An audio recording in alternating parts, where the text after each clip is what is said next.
Agradar a si mesmo é orgulho. Aos demais, vaidade.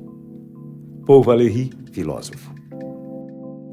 Orgulho é igual à humildade. É sempre mentira. Georges Bataille, escritor.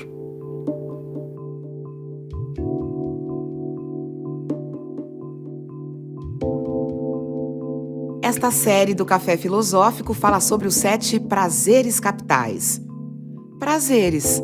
Talvez você os conheça como os 7 pecados capitais. Orgulho, ira, inveja,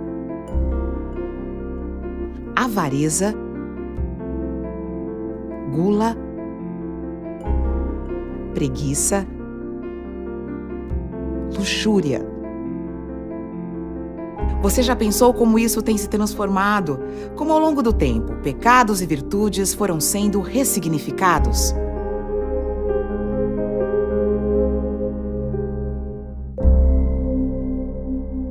O orgulho é a fonte de todas as fraquezas, porque é a fonte de todos os vícios. Santo Agostinho, filósofo e teólogo. O orgulho faz parte da natureza humana desde sempre. Mas será que ainda é visto como o maior dos pecados, a fonte de todos os vícios? O pecado do orgulho é atribuído na tradição judaico-cristã ao pecado de Lúcifer, aquele que era o mais belo dos arcanjos, mostrando, por exemplo, o risco da beleza. Provavelmente a ideia primordial de Lúcifer, do demônio, Satã, é que foi o primeiro ser da criação que trabalhou a ideia do eu em detrimento de nós. Ao se olhar no espelho e se achar bonito, o arcanjo portador da luz, Lúcifer, um nome lindo, ele se achou bonito. E ao se achar bonito, se achou mais do que os outros. E se achou individuado, se achou um indivíduo, se achou à parte, a ponto de ter dito eu. E ao dizer eu, ele quebra o ritmo da criação que tinha sido concebida como nós. Todos os seres criados eram nós. E Lúcifer se tornou eu. Ao se tornar eu, se tornou tão pesado que caiu, segundo uma tradição, no Golfo de Nápoles. Como caíste do céu? Ah, estrela da manhã, filho da alva. Como foste lançado por terra, tu que debilitavas as nações. Tu dizias no teu coração, eu subirei ao céu. Acima das estrelas de Deus exaltarei o meu trono e no monte da congregação me assentarei nas extremidades do norte.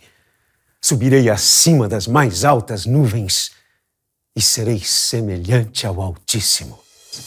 O combate do príncipe dos demônios com os 2/3 dos anjos que restaram fiéis a Deus foi liderado o combate dele contra Miguel. E Miguel sugere a Lúcifer com seu nome, uma tradução hebraica bonita, Michael. Miguel grita um dos nomes de Deus, El. Quem como Deus? Michael. Quem pode ser como Deus? É a origem do nome Miguel. Miguel luta contra Lúcifer. E na ideia de Milton, no grande poeta do século XVII, Paraíso Perdido, uma passagem belíssima em que o demônio cai no inferno vencido por Miguel e é perguntado pelo seu auxiliar, que triste, não? Nunca mais o céu. E ele diz a frase que nos seduz até hoje. Eu prefiro senhor do inferno que escravo no céu. É uma vaidade universal. Funda-se a história, ou seja, o período em que há transformações na mitologia bíblica a partir do pecado de Lúcifer. Já que os outros pecados, a desobediência de Adão e Eva, o homicídio de Caim, são todos pecados posteriores a este pecado inicial. O pecado em que eu me considerei superior e tomei minha própria iniciativa. Num dos livros pessimistas da tradição do Antigo Testamento, o livro de Eclesiastes, lemos logo no capítulo 1, versículo 2, dizendo: Vaidade das vaidades, tudo é vaidade. Que proveito tira o homem de todo o trabalho com que se fadiga debaixo do sol?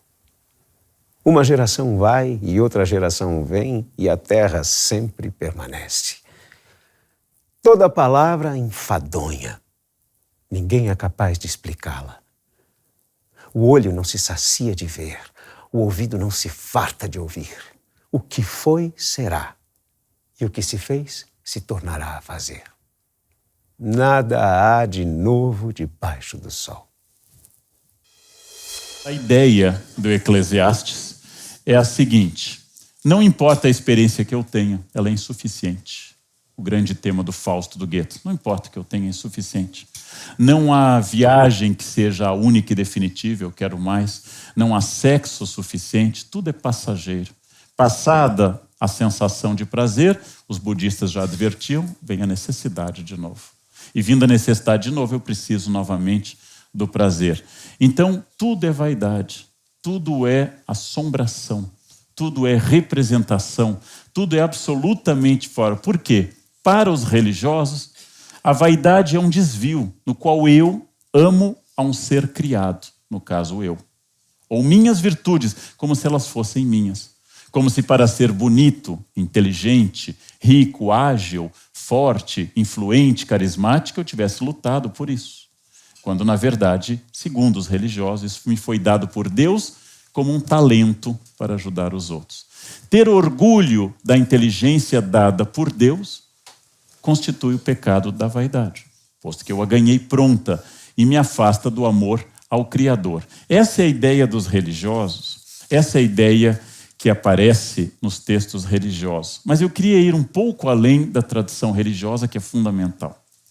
Eu vou lembrar aos senhores uma vida de santo, um santo famoso, Santo Antônio, Santo Antão, que é um santo famoso da tradição dos anacoretas, dos santos que vão para a caverna e ficavam quase a vida inteira no deserto, jejuando, comendo gafanhotos, fazendo jejuns, comendo mel, tal como São João Batista, toda essa tradição do deserto. Santo Antão foi um homem que morreu aos 105 anos, dos quais quase a vida inteira na caverna jejuando e atacado diariamente pelo demônio, diariamente. O demônio o elegeu como meta corporativa. Ele precisava desviar Antão do seu propósito. O demônio se concentrou em Antão por quase 8 décadas, fazendo que quando ele rezasse, o demônio o levava, segundo o quadro que tanto impressionou Michelangelo, o levava no ar para ele se distrair. Quando ele olhava para o crucifixo, ao invés do Cristo, ele via uma mulher nua pendendo sobre ele. Quando ele decidia fazer jejum, aparecia sobre a mesa a comida mais extraordinária que se pudesse supor.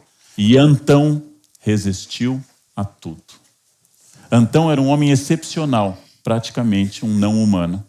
Resistiu a tudo.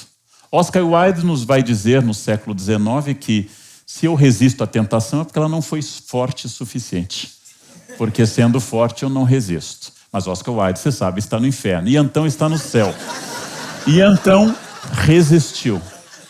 E segundo uma tradição apócrifa, não da legenda áurea, não dos santos, uma tradição que bebe de várias fontes, inclusive virou texto com Flaubert no século XIX, o demônio desistiu de Antão.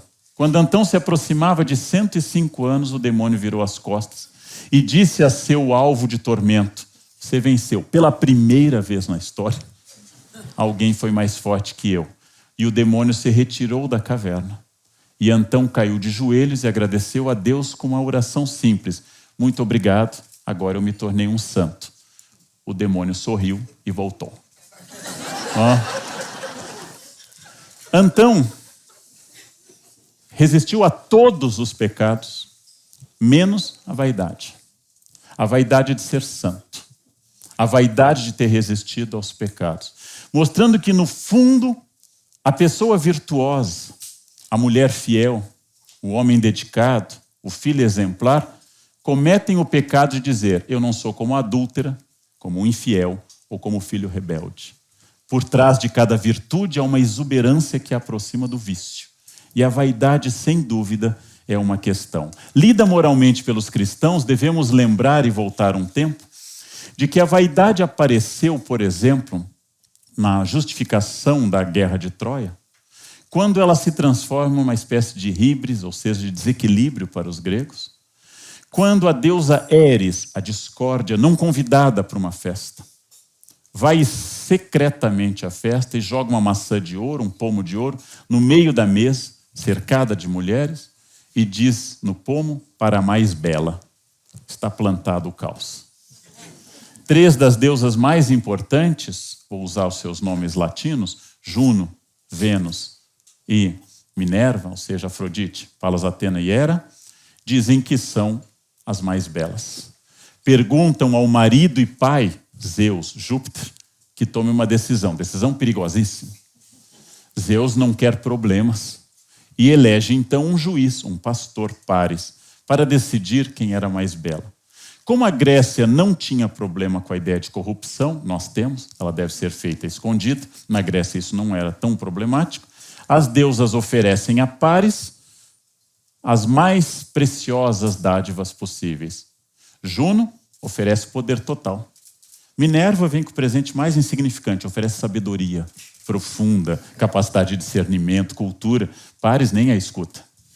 E finalmente Afrodite, Vênus, lhe oferece a mulher mais bonita do mundo e que vai se apaixonar por ele. Bonita e apaixonada. Um milagre divino. Absoluto. Uma mulher linda e totalmente apaixonada. O desejo total de todos os homens a ser atingido.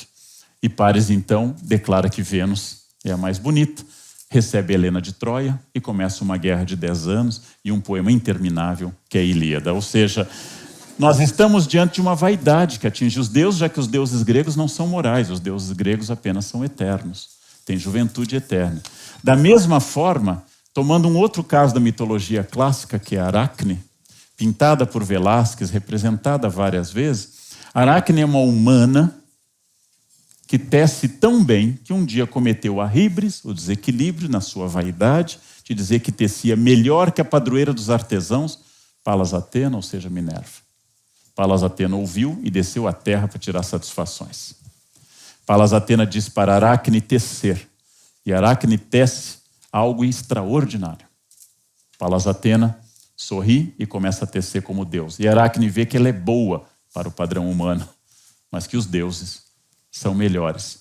Quando Aracne vê o seu engano, já é tarde. Palas Atena a pune, transformando em aranha, obrigada ao resto da eternidade a tecer, por causa da sua vaidade, de se achar superior aos deuses. Essa híbris, a vaidade, também é um erro na Grécia, mas não por um problema moral, mas por ser um desequilíbrio. Desequilíbrio que aparece, por fim, em mais um episódio mitológico importante. A rainha Níobe tem 14 filhos. E os filhos são muito bonitos. E um dia ela comete o disparate de se orgulhar como mãe e dizer: a rainha dos deuses, a grande deusa Hera, tem apenas 2 filhos. Eu tenho 14, eu sou muito mais. Chamou para a briga. Porque a rainha dos deuses encarrega seus 2 filhos, Apolo e Diana, excelentes arqueiros, de matarem um a um todos os filhos de Níobe. E na frente dela, todos os filhos são mortos. Os homens não podem se comparar com os deuses, porque os deuses são superiores. Os homens não devem pensar como Deus, porque Deus é eterno. É nessa tradição clássica e na tradição judaica que vem a leitura da vaidade. O grande pecado de se colocar acima dos outros, onde eu não possa estar. Mas talvez o mito mais rico da vaidade é o mito que vocês encontram, e bastante ressignificado por Freud, na ideia de Narciso. Narciso, vocês sabem, não poderia olhar sua imagem no lago.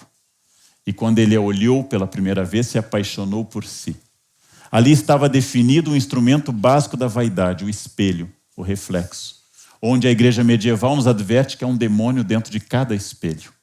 Narciso não consegue mais tirar os olhos de si.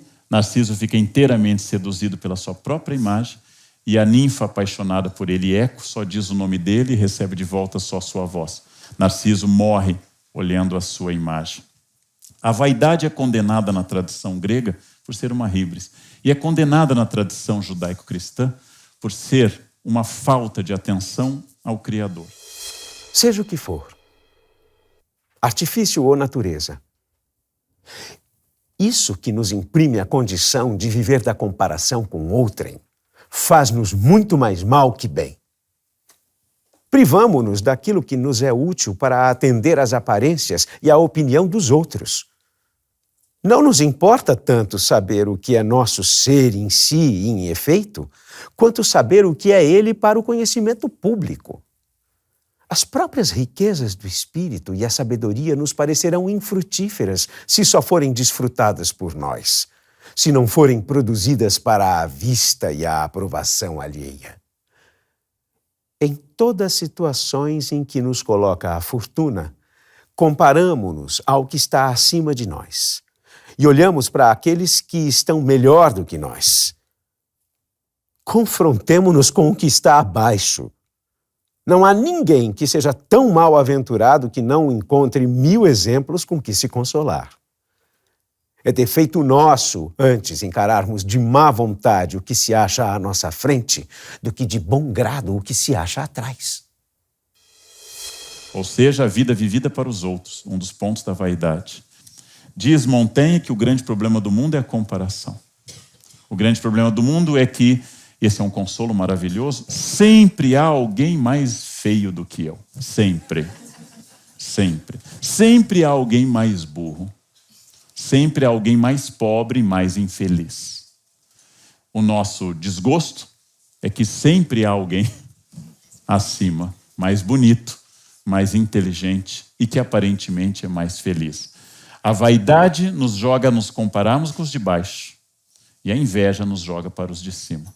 E nesse jogo que eu vou tratar também da inveja num outro encontro, nós fazemos uma vida de comparações. É esta chave da natureza humana que leva o grande espanhol Calderón de la Barca a dizer numa peça uma frase complexa que eu vou repetir lentamente, porque ela é muito barroca, muito cheia de orações subordinadas.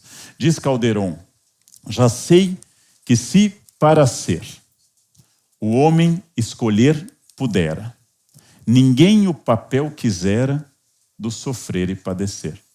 Todos quiseram fazer o de mandar e reger, sem advertir e sem ver que em ato tão singular aquilo é representar, mesmo ao pensar que é viver. É complicado. Agora eu vou ler em linguagem Diário da Tarde. Vamos lá. Ele está dizendo assim: eu sei que se nós pudéssemos escolher a nossa vida, todo mundo escolheria de mandar e reger. Ninguém escolheria sofrer e padecer. Mas as pessoas não se dão conta que mandar e reger é representar e padecer é viver. A vaidade do mundo é parecer para todo mundo que eu sou importante, interessante. E isto é fundamental. As pessoas fazem qualquer coisa pela cena. São capazes de injetar no rosto veneno de toxina botúlica de vaca para parecerem jovens e saudáveis. Veneno, toxina botúlica de vaca. E assim parecem jovens e saudáveis. Repuxam o olho de tal forma que todos vão se tornando orientais com o passar do tempo, como algumas personalidades nossas. E dizem que isto é para disfarçar a idade. Quando, na verdade, ao fazer isso, nós estamos gritando a idade diante de nós, em neon. Mas tudo nos parece disfarçar. A vaidade é o preço maior que pagamos para qualquer coisa. Nós não compartilhamos dores e fracassos, inundamos o nosso Face com felicidade, sorrisos e uma vida linda. Um soneto da grande poeta portuguesa Flor Bela Espanca, que fala um pouco sobre a vaidade na ótica de uma portuguesa do início do século XX. Diz Flor Bela Espanca: sonho que sou a poetisa eleita, aquela que diz tudo e tudo sabe, que tem a inspiração pura e perfeita, que reúne num verso a imensidade. Sonho que um verso meu tem claridade para encher todo o mundo e que deleita, mesmo aqueles que morrem de saudade, mesmo os de alma profunda e insatisfeita. Sonho que sou alguém cá neste mundo, aquela de saber vasto e profundo, aos pés de quem a terra anda curvada. E quando mais no céu eu vou sonhando, E quando mais no alto ando voando, acordo do meu sonho e não sou nada. O grande problema é que no dia seguinte ao sonho da vaidade vem a realidade. E aí nós precisamos reabastecer esta vaidade. Quando eu deixo de sonhar a vida que eu poderia ter tido, a pessoa que eu gostaria de ter sido. A arte tratou da vaidade muito tempo, atribuindo desde a Grécia o animal símbolo da Índia, que é o pavão. A ave de 1000 olhos na cauda, a ave colorida, a ave que reclamou a Juno, sua dona, que gostaria de ter pés bonitos e voz maviosa. E Juno disse que não se pode ter tudo. Não se pode ter tudo. Vocês têm que escolher algumas coisas. E o pavão já recebeu muito. Na tradição cristã, desde que o último livro do Novo Testamento, Apocalipse, foi feito, tanto no Apocalipse quanto no jogo de tarô, a grande prostituta da Babilônia é o grande símbolo da vaidade. Na grande tradição artística, onde há um espelho à vaidade, speculum, o espelho, é a grande chave da vaidade. Em ambientes místicos, não há espelhos para as pessoas. Porque olhar-se é olhar para o demônio e para a vaidade. Para curar essa vaidade, os pintores decidiram, especialmente nos Países Baixos, na Idade Moderna, apresentar um gênero de quadro muito importante, que visto deveria reformular a maneira de as pessoas verem. São as vanitas. Um gênero de pintura muito importante na Idade Moderna e que tem ecos até hoje. O que é uma vanitas? São quadros onde os pintores colocam sempre uma caveira para nos lembrar que todos que estão nessa sala, sem exceção, um dia morrerão. Os quadros vanitas nos lembram exatamente isso. Nos lembram que eu devo em vida me preparar para a morte. Mas nós somos a civilização cuja vaidade afastou a morte. Quando eu era criança ainda no interior do Rio Grande do Sul, havia velórios em casa. Hoje isso é impossível. Velórios que eram festas, com empadinha, quindim, a noite inteira na sala de casa, com o cadáver da família bem arrumado, na sala de casa. Hoje nós isolamos os mortos. De tal forma que essas vanitas deixaram de ser importantes. Ao representar flores, o tempo, uma caveira, eu vou ingressar naquilo que em latim se chama um memento mori, ou seja, a lembrança da morte, que no plano religioso tem muita importância. De que adianta, voltamos ao Eclesiastes, toda essa minha vaidade, todo este cuidado, toda essa higiene pessoal, todos esses cremes hidratantes, se eu vou apodrecer profundamente no futuro.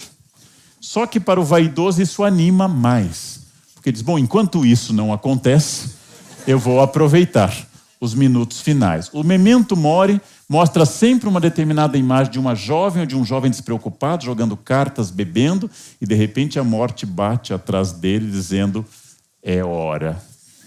Não sabemos a hora, sabemos apenas que há a hora. Aquilo que nos parece uma cultura mórbida era uma solução da piedade moderna contra a vaidade humana. Em Évora, em outros lugares, como Praga, mas especialmente em Évora, há uma capela feita inteiramente de ossos humanos. Esta capela diz a frase que hoje nos parece terrível. Nós, ossos que aqui estamos, pelos vossos esperamos. Fazer uma capela de fêmures, de crânios, onde o candelabro, o órgão, os bancos, todos são feitos de ossos, nos parece uma coisa terrível.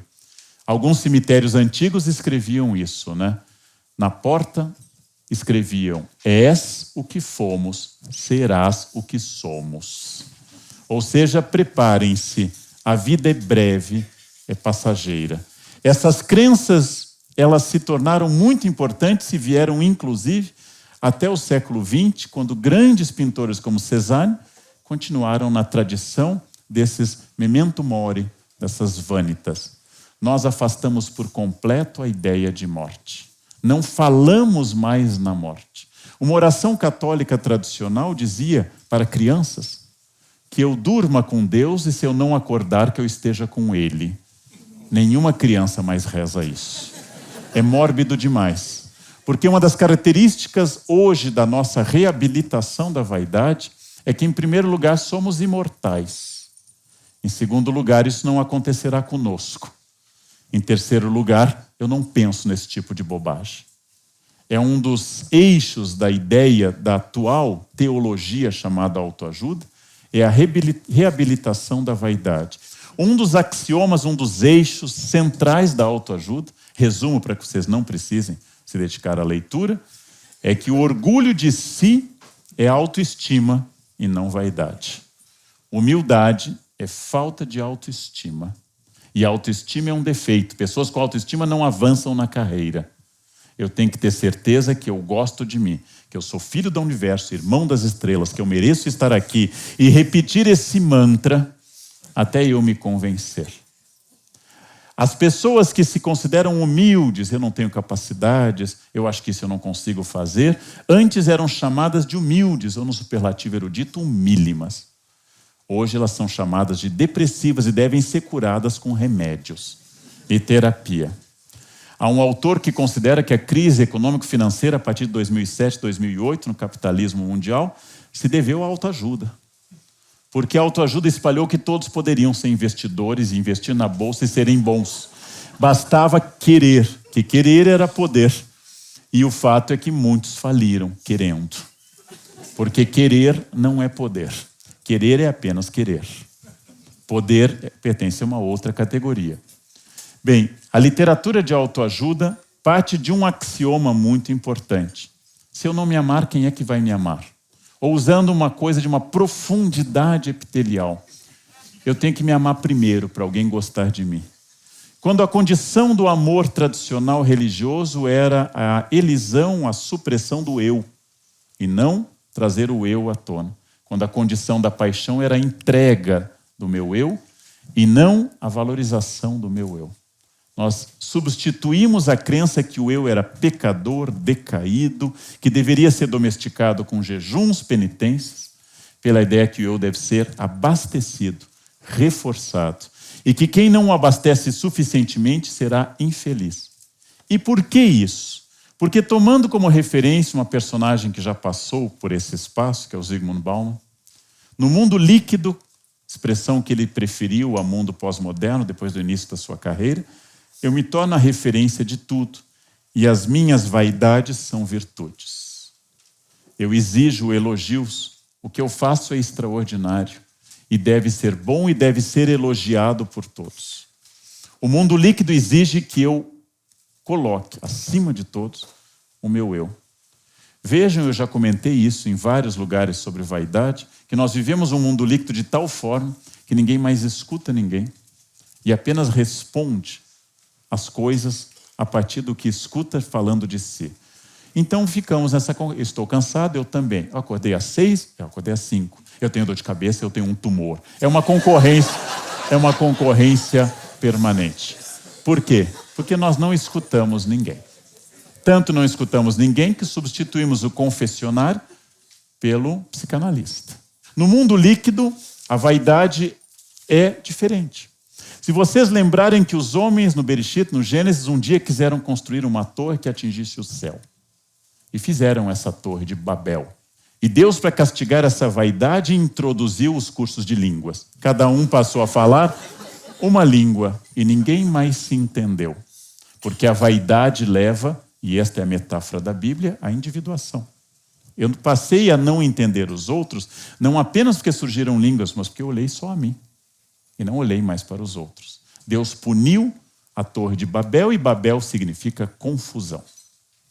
Hoje os homens estão construindo o prédio mais alto do mundo na China, que deve superar o que está neste momento em Dubai, e por sua vez no Azerbaijão estão fazendo aquele que vai superar o da China e de Dubai, que superaram o de Kuala Lumpur, o de Taipei, que superaram o Empire State em 1929-31, que superaram a Torre Eiffel, que era o prédio mais alto do mundo em 1889, quando foi inaugurado. Só que o que antes era vaidade, hoje é o quê? É um sinal de pujança, iniciativa e, a palavra que eu mais adoro, empreendedorismo. Quanto mais alto, mais empreendedor eu vou ser. Espelho, espelho meu, existe alguém mais bela do que eu? Esta não é mais só uma frase dos contos de fada, Parece que ela saiu das histórias infantis para se tornar realidade no nosso mundo e em todas as faixas etárias. Há uma consequência permanente que é a vaidade infantil. As crianças eram educadas antes para se tornarem adultos. E para isso se incentivava a punição. Já que havia uma crença generalizada de criança como chantilly, batendo cresce. Quanto mais eu batesse, mais cresceria. As crianças eram educadas porque elas deveriam reprimir sua vaidade, seu gênio, sua violência, sua indisposição, para se tornarem adultos sociáveis.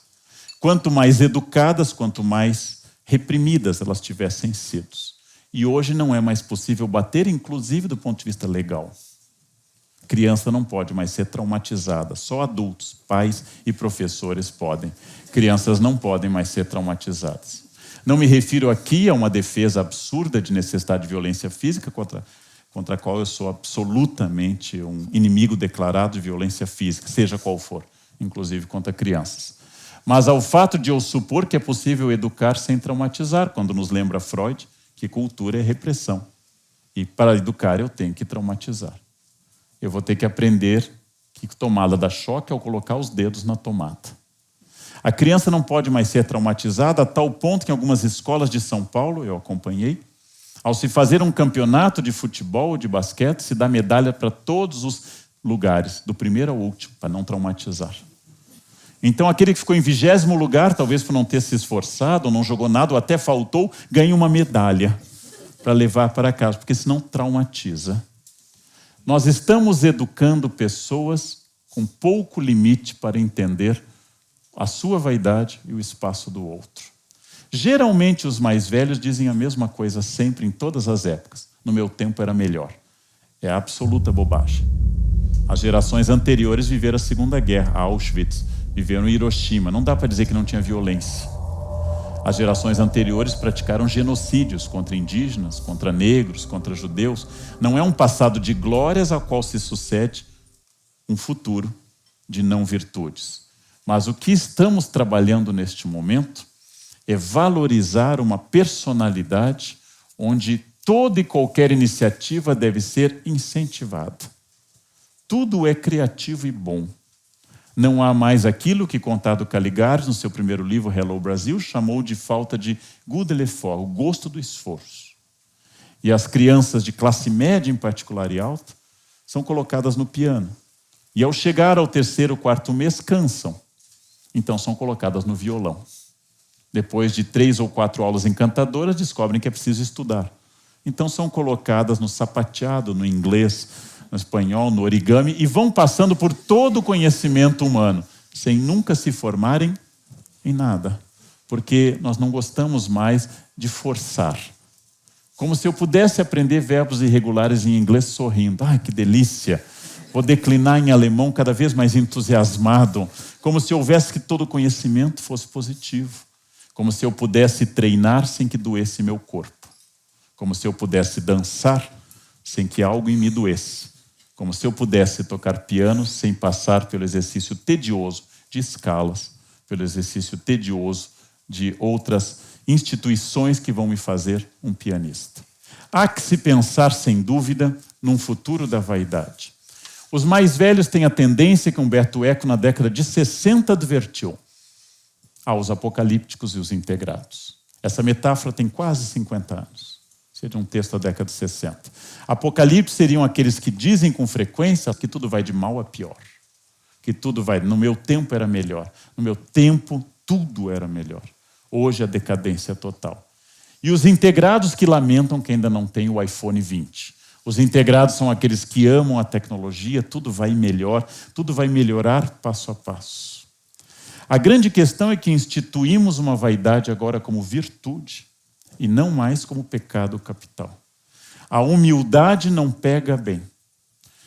Durante algum tempo eu fiz entrevistas de candidatos a estágio e eu tinha que fazer uma pergunta clássica de entrevista. A pergunta mais clássica de entrevista: cite um defeito seu. E durante todos esses anos eu jamais ouvi um defeito. Porque todos me diziam um defeito seu. Perfeccionismo. Nossa, eu faço tudo Não, eu queria saber um outro defeito. Obsessão com o horário na empresa. Chegar na hora é uma obsessão. Não, mas diga algo que realmente você gostaria de mudar. Dedicar mais à família e menos à empresa. Porque eu sou totalmente dedicado à empresa. Ninguém me diz que bebe até cair. Ninguém me diz que é tarado. Ninguém me diz que é totalmente responsável. Ninguém tem um defeito.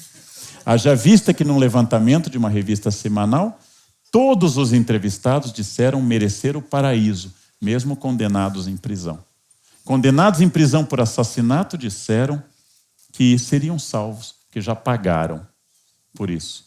E há um mundo em que todos seriam condenados, em que a humildade era uma regra, surgiu um mundo em que ninguém mais é condenado e que a salvação é uma regra. De um Deus terrível de juízo final, que ficava nos tímpanos das igrejas góticas, como em Notre-Dame de Paris, a um Cristo do capítulo 25 de Mateus, ou pintado por Michelangelo na Capela Sistina, ao Cristo julgador, surgiu esse Buddy Christ, esse Cristo amigável, este Cristo simpático, este Cristo que fala comigo, este que é especial para mim, este que ressignifica uma relação de vaidade. Deus me entende.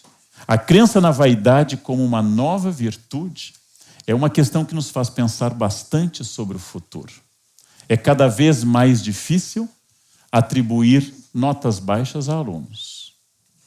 É cada vez mais difícil punir alguém por alguma coisa. É cada vez mais difícil estabelecer regras, porque imediatamente a vaidade produz a hermenêutica da regra, ou seja, a interpretação. Essa hermenêutica permanente é fruto do meu eu, que ressignifica a todo instante esta característica surgida na Grécia do individualismo, reforçada pela burguesia do Renascimento e estimulada hoje no mundo capitalista atual como a necessidade de ser único, especial, forte, onipresente. A nossa vaidade não permite mais a falha, não permite a tristeza, não permite mais que eu falhe sexualmente porque há auxílios químicos para isso. Não permite mais que eu fique triste porque há auxílios químicos para isso. Não permite mais simplesmente viver a dor e o fracasso. Aquela que antigamente era dito que fortalecia o caráter, que estimulava o crescimento, que nos levava para cima, que fazia nós irmos aprendendo a cada queda a subir mais. Hoje eu devo subir sem quedas. O mundo está acabando a todo instante. E essa individuação nossa aumenta com essa sensação de fim de mundo, com essa sensação absoluta de que a nossa vaidade há muito tempo deixou de ser um defeito e passou a ser uma virtude sólida.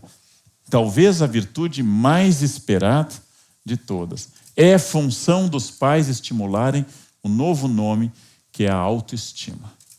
É função dos pais eliminarem a depressão, a dor e o choro. Nós não podemos mais conviver com essas coisas que animaram a humanidade em tempos passados. Se era famosa a oração do Salmo de Profundis, do fundo do abismo clamo a vós, Senhor, as pessoas que estão no fundo do abismo imediatamente tomam algum método de ascensão e trocam. Nós não consertamos mais coisas e nós não consertamos mais relações humanas, nós trocamos. E ao trocar sapatos, computadores e pessoas que amamos por outras pessoas, vamos substituindo a dor do desgaste pela vaidade da novidade. Ao trocar alguém, creio, imediatamente eu me torno alguém mais interessante. E não percebo que aquele espelho continua sendo o drama da minha vaidade. Que o que eu não tolero na pessoa anterior é que ela me mostrou o quanto eu estou decaindo, envelhecendo ou sou desinteressante. E na nova pessoa eu exploro o quanto eu quero ser interessante, instigante e assim por diante. É fascinante que o nosso mundo hoje tenha eliminado a humildade como virtude. É fascinante, por exemplo, que nós aceitemos todo e qualquer elogio, porque dentro de nós há, segundo os místicos medievais, um demônio esperando isso. O demônio da soberba, o demônio da vaidade, aquele que acredita o que não pode ser acreditado, como Lúcifer um dia acreditou que ele podia ser igual a Deus, apesar de ele saber que um arcanjo criado jamais poderia ser igual a Deus. Ou seja, repetimos, e é aí que a natureza humana entra, o pecado de Lúcifer. Eu Isso vai acontecer comigo? E brigamos permanentemente por esse ego insaciável, que mais uma vez eu lembro, os budistas centraram fogo nele. Porque eu prefiro ser perseguido a ser ignorado. Eu prefiro que o professor pegue no meu pé que não saiba onde fique o meu pé. Eu prefiro parecer a vítima da sala do que parecer o Gasparzinho da sala, desaparecido e anônimo. Eu prefiro tudo menos não ser visto. Porque viver hoje é ser visto. E se eu não fotografar o que eu como, se eu não falar onde eu fui, se eu não tirar fotos, se eu não fizer tudo isso, não fui. Ver é viver. E ser visto é ter certeza que eu vivi. Volto ao Calderon. Se o homem escolher pudera, ele saberia que tudo aquilo que parece fazer bem aos outros é, na verdade, um engano de vaidade. A todo instante a minha vaidade é testada. E como eu não gosto de dizer que eu sou vaidoso, eu a disfarço através de recursos, por exemplo, de humildade, baixando a cabeça, ficando vermelho, não concordando, mas balançando a cabeça, no fundo dizendo, fale mais, fale mais. Porque todo espelho diz sempre para a bruxa a mesma coisa. Espelho, espelho meu, haverá alguém mais bonito do que eu? Sempre responderá para a pessoa que pode quebrá-lo. Não, você é a mais bonita. E fazendo essas questões, eu acabo sustentando este grande vício contemporâneo crescente da vaidade. Temos que nos conformar que a vaidade seja uma instituição. Temos que nos conformar que a vaidade esteja presente entre nós permanentemente. Temos que aprender a lidar com ela para não ficar com falsas humildades. Temos que aprender que sempre haverá alguém mais hábil do que eu, sempre alguém melhor, sempre alguém acima. E aí, a única maneira de eu não ser vaidoso e pensar apenas em mim é eu parar de me comparar com os outros. Ou seja, eu devo pensar apenas em mim. E essa é a dialética que encerra toda e qualquer vaidade. Não tem jeito, eu estou isolado. Nos momentos que o meu eu é reconhecido ou dialoga com os outros, chamamos a isso encontro, amizade ou casamento.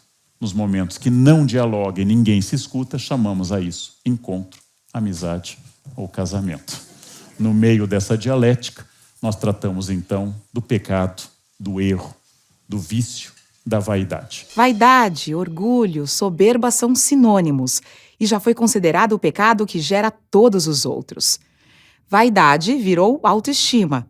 Orgulho agora é virtude. Soberba, palavra que nem mais se ouve. Mas esta característica parece que está cada vez mais presente nas nossas atitudes. Esse é o mundo contemporâneo. Professor, em termos de capitalismo, eu vejo assim que a vaidade é estimulada em todas as maneiras. Porque em toda a minha vida eu nunca vi um chefe, gerente, supervisor que fosse humilde. Eu concordo com você. Tirando o meu chefe atual, todos os outros foram terríveis. Eu tive o privilégio de ter um chefe ótimo agora. Eu gosto muito a sua pergunta é interessantíssima e, sem dúvida, o capitalismo explora muito o indivíduo e a ideia de empreendedorismo e autonomia, mesmo desonesta. Em biografias do Steve Jobs ou do Ike Batista, eles se orgulham de ilícitos. Em biografia publicada, aprovada, Ike Batista se orgulha de contrabando de pedras. Em biografia aprovada, Steve Jobs diz ao autor que a sua primeira máquina de fazer dinheiro foi uma que roubava o sinal de interurbano da AT&T. Ou seja, ao se orgulharem de roubos e de ilícitos, eles mostram sua iniciativa, sua capacidade individual. Mas eu queria sempre matizar que é a função do historiador.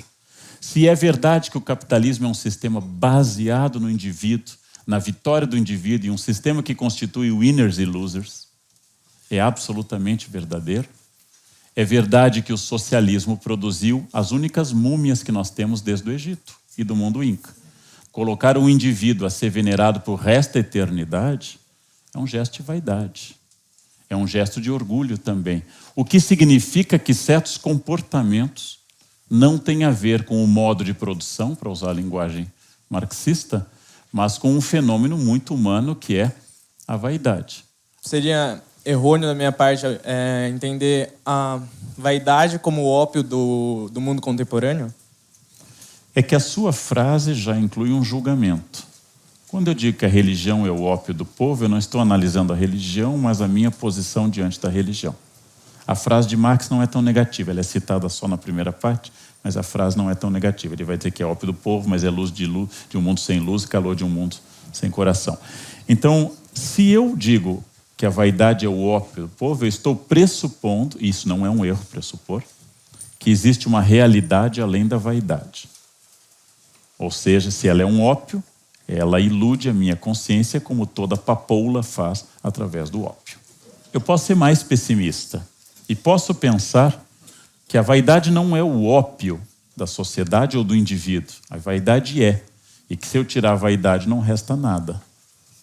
Ou seja, eu posso pressupor que não há algo além daquilo. É possível que não haja este eu verdadeiro, porque no fundo dizer que o verdadeiro homem é o homem não vaidoso é uma leitura religiosa e moral, que vai dizer no fundo que atrás da minha vaidade está meu eu verdadeiro. E eu não sei o que há por detrás do mundo sem vaidade. É como pensar, que seria medieval pelo menos, não no sentido negativo, o que há por detrás de um homem luxurioso, o que há por trás de um homem invejoso. Qual é o homem que jamais cometeu nenhum destes erros? Qual é o homem que nunca teve? É essa capacidade que é difícil. Há um exemplo também do mundo religioso. Um dos homens que se diz que foi talvez dos mais humildes, que era Francisco de Assis, funda uma ordem pobre, se dedica inteiramente à humildade, e perto do fim da vida, no século XIII, ele se sente depressivo. Porque a ordem que ele fundou pobre já estava enriquecendo a olhos vistos.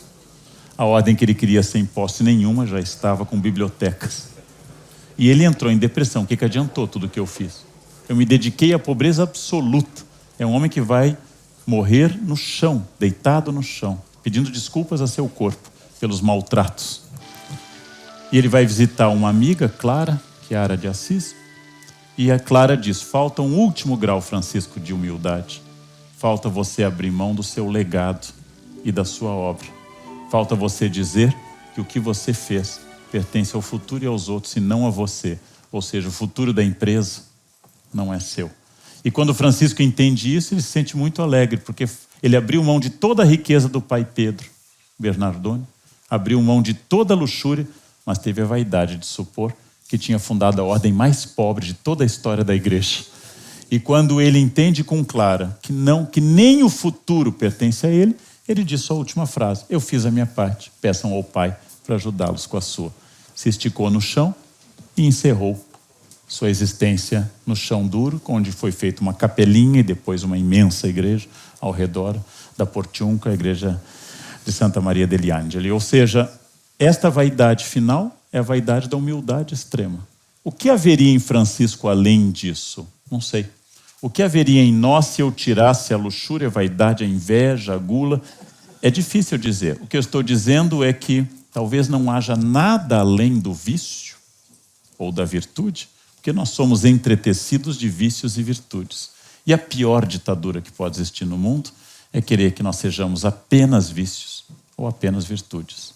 Nós somos uma mistura muito delicada das duas coisas. Inclusive, difícil de classificar quando é vício e quando é virtude. O orgulho, considerado um pecado capital, o pai de todos os vícios, que no século XIV, na representação do Purgatório de Dante Alighieri, ocupa o primeiro dos 7 círculos, o mais distante do paraíso, hoje parece que mudou de lugar. Virou virtude, rebatizado como autoestima. A série do Café Filosófico 7 Prazeres Capitais, Pecados e Virtudes Hoje, você encontra no site da CPFL Cultura. Todas as propagandas exploram aquilo que eles acham que seja o comportamento das pessoas. E a vaidade, sem dúvida, é o mais importante. Não é porque ela me engane, é porque eu gosto desse engano. É um equívoco achar que a propaganda é enganosa.